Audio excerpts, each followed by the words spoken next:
अलीगढ़ में गुरु और शिष्य के रिश्ते को तार-तार कर देने वाली एक घटना सामने आई है। बताया जा रहा है कि 7वीं कक्षा की एक छात्रा के साथ उसके ही अपने शिक्षक ने दुष्कर्म किया है। फिलहाल पुलिस ने आरोपी शिक्षक को गिरफ्तार कर इस पूरे मामले की तहकीकात शुरू कर दी है। आपको बता दें कि अलीगढ़ में एक शिक्षक ने कक्षा 7 में पढ़ने वाली छात्रा का अपहरण किया। इस मामले में पुलिस ने कार्रवाई करते हुए आरोपी टीचर को हिरासत में ले लिया, जिससे गहनता के साथ पूछताछ की जा रही। सीसीटीवी के माध्यम से टीचर की संलिप्तता इसमें पता चली।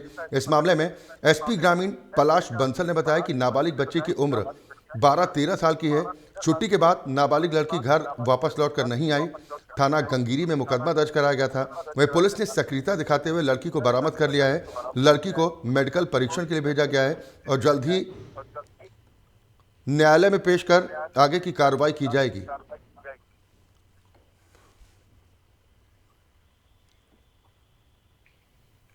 मोहित हमारे संवाददाता इस पर ज्यादा जानकारी के साथ अलीगढ़ से जुड़ गए हैं।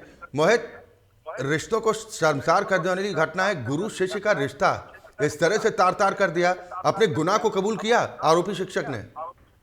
देखिए, बिल्कुल मैं आपको साफ तौर से बता दूं कि सबसे बड़ी बात यह है कि अगर माँ बाप के बाद अगर किसी का अहम दर्जा दिया जाता है तो वो सिर्फ गुरु का दर्जा दिया जाता है।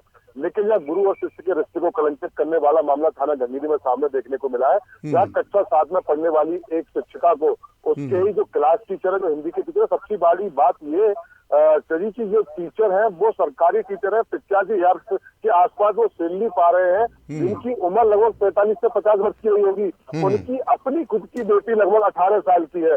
वो उस बेटी को, वो शिक्षिका को अपनी गाड़ी में ले जाते हैं और ले जाने के बाद में अलीगढ़ के शंकर ब्याज जो कि थाना महुआ खेड़ा क्षेत्र में आता है, वहां पर अपने दूसरे मकान में ले जाकर रख लेते हैं।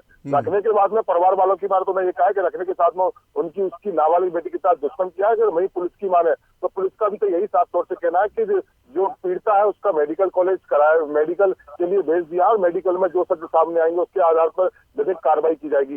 तो कहीं ना कहीं जो गुरु और शिष्य का रिश्ता है वो निश्चित रूप से अलीगढ़ में कलंकित हुआ है। क्योंकि जिस शिक्षिका की, देखिए सबसे बड़ी बात यह है कि कल हमारे लोकमंच ने इस खबर को बड़ी प्रमुखता के साथ खिलाया था, जबकि जब आपने सवाल किया था तो मैंने यही कहा था कि हालांकि जो सीसीटीवी फुटेज निकाले गए, कहीं ना कहीं जो स्कूल का टीचर है उसकी संलिप्तता इसमें साफ तौर से देखने को मिली। और हुआ भी वही, जब पुलिस ने टीचर से पूछताछ की और पूछताछ करने के बाद में तो पूरा गुनाह टीचर ने, हालांकि गुनाह कबूल नहीं किया, वो लगातार पुलिस को गुमराह करता रहा कि ये बच्ची घर से परेशान थी, इनको खाने पीने को उनके परवाह नहीं देते, मैं अपनी बेटी की तरह इसको ले जाना चाहता था। क्या बेटी की तरह ले जाने का मतलब परिवार वालों की बिना मर्जी के आप लेके जाएंगे? हालांकि देखिए पुलिस ने अपहरण का मुकदमा पंजीकृत किया, अपहरण के साथ में पॉस्को लगाई। और सबसे बड़ी बात क्योंकि सरकारी टीचर है, इसमें 5/7 का भी मुकदमा पंजीकृत किया गया है। और अब जो न्यायालय में लड़की जाएगी, उसका जो मेडिकल होगा, मेडिकल के आधार पर जो 164 के न्यायालय में जो बयान होंगे उसके आधार पर इस जो मुकदमा है उसमें और इसकी धाराओं में मतलब बढ़ोतरी की जाएगी। तो कहीं ना कहीं साफ तौर से कहा जा सकता है कि अलीगढ़ पुलिस की एक बड़ी कामयाबी निश्चित रूप से देखने को मिली है।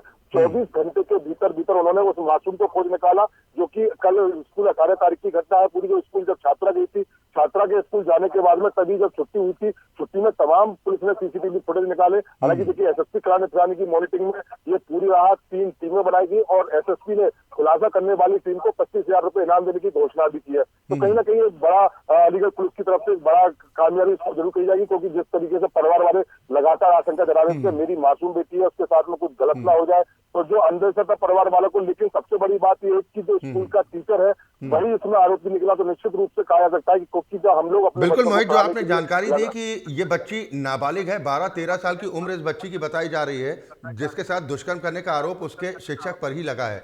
क्या पॉक्सो एक्ट के तहत भी पुलिस ने मुकदमा दर्ज किया है?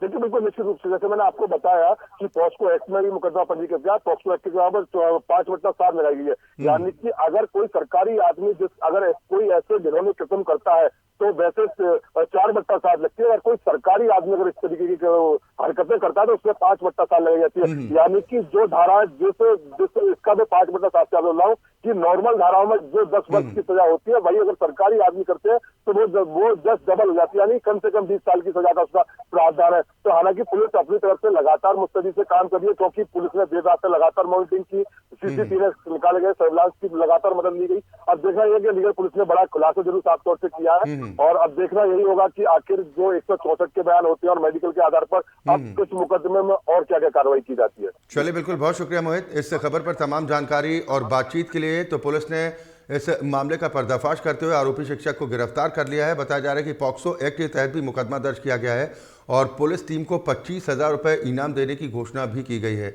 सवाल इस बात को लेकर उठ रहा है कि गुरु शिष्य के रिश्तों को तार तार कर देने वाली ये घटना आखिर समाज में क्या संदेश देती है।